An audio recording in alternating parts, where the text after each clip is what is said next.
নিজের গ্রামের মানুষের সাথে কখনো খারাপ ব্যবহার করবেন না, কারণ তারা আপনার জন্ম এবং মৃত্যু উভয় সময় পাশে থাকবে। শুরু করতে স্বপ্নের প্রয়োজন, এগিয়ে যেতে ইচ্ছার প্রয়োজন, আর শেষ করতে দৃঢ়তার প্রয়োজন। রাস্তায় কুলি বা ঠেলাওয়ালাকে দেখে নিজের সন্তানকে বলবেন না যে তুমি পড়াশোনা না করলে ওদের মতো হবে, বরং বোঝান ভালো করে পড়াশোনা করলে তুমি তাদের জন্য কিছু করতে পারবে। সেই পুরুষদের সম্মান থাকে না যারা কথায় ও কাজে মিল রাখে না।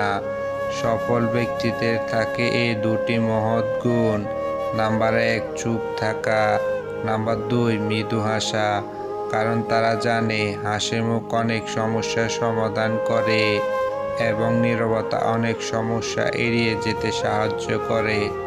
জ্ঞানীকে ভুল ধরিয়ে দিলে আপনি হবেন তার বন্ধু, আর মূর্খকে ভুল ধরিয়ে দিলে আপনি হবেন তার শত্রু। উপার্জন করাটা খুবই জরুরি, তা না হলে তোমার থেকেও অযোগ্য মানুষরা তোমাকে অপমান করার স্পর্ধা দেখাবে। সবাই ভালো ব্যবহারের যোগ্য না, যে যেমন তার সাথে তেমন ব্যবহার করা উচিত। এটা অসভ্যতা নয়, প্রয়োজনীয়তা। আজকাল মানুষের কাছে সব কিছুই আছে, যেটা নেই সেটা হলো মনুষ্যত্ব।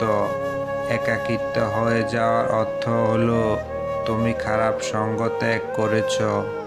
কেউ কষ্ট দিলে তাকে ক্ষমা করে দিন, কারণ প্রতিশোধ নেওয়ার আনন্দ থাকে একদিন, কিন্তু কাউকে ক্ষমা করে দিলে তার আনন্দ থাকে সারা জীবন।